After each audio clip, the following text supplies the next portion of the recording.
الرجيم بسم الله الرحمن الرحيم انما يخشى الله من عباده العلماء صدق الله العظيم۔ حضرات محترم، آج میں جس شخصیت کے بارے میں آپ حضرات کے سامنے کچھ کہنے کے لیے کھڑا ہوا ہوں، وہ ایسی عظیم شخصیت ہے جن کو صبح قیامت تک فراموش نہیں کیا جا سکتا۔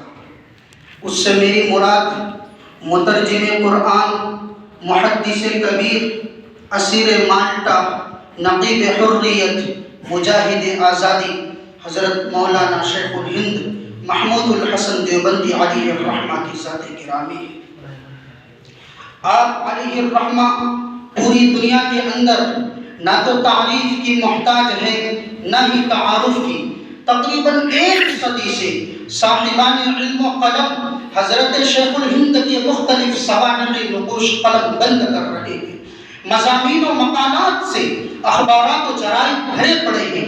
کتابوں اور رسالوں میں حضرت شیخ الہند جیسی اولو العزم شخصیت کے گن گائے جا رہے ہیں۔ ان کے بلند عزائم اور جلیل القدر کارناموں کو مختصر وقت میں بیان کرنا نہایت مشکل کام ہے، کیونکہ انہوں نے ہندوستان کی تاریخ کے وہ باب کو اپنے خون جگر سے لکھے جن کو لکھنے کے لیے ہمیں سیاہی اور روشنائی کا سہارا لینا پڑتا ہے۔ حضرات، اس عظیم شخصیت پر کیا بولا جائے جو اپنی ذات میں ایک انجمن تھی، جو دونوں کو خصائل اور متنوع اوصاف و شمائل سے مسجل ایک پرویش صفت جمع از معالم ربانی ہونے کے ساتھ ساتھ امور مملکت کی عقدہ کشائی کے ہنر سے باخبر تھی۔ وہ اگرچہ فطرتاً بانیہ نشی، خلوت گزی، ہنگامی عالم سے یکسو تھی، مگر خدا کی قسم اس کی تحریک ریشمی رومال نے قیصر مصر کے پاؤں تلے زلزلہ کھڑا کر دیا۔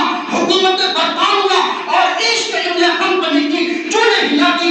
سبحان اللہ، اس محمودی قافلے نے سامراجی قوت کے خلاف علم بغاوت بلند کر کے حکام ہند کو ان کے تاریخ مستقبل سے آگاہ کیا۔ کبھی اپنے فتووں سے باطل کا تعاقب کیا، کبھی لسانی قوت کے ذریعے گھوڑوں کو بھٹے پھینکنے پر مجبور کر دیا۔ وقتی ضرورت شمشیر بنا لے کر میدان کارزار میں کود پڑے اور اپنی حمیت دینی اور قوت ایمانی کا بھرپور مظاہرہ کیا۔ اس کے بعد 1912 عیسوی کے اندر تحریک ریشمی رومال کی ابتدا ہوئی۔ بطور مفکر اسلام حضرت مولانا سید ابو الحسن علی نعمتی علیہ الرحمہ آپ شیخ الہند انگریزی حکومت اور اقتدار کے سخت ترین مخالف تھے۔ بس میں انہی باتوں پر اپنی بات کو ختم کرتا ہوں۔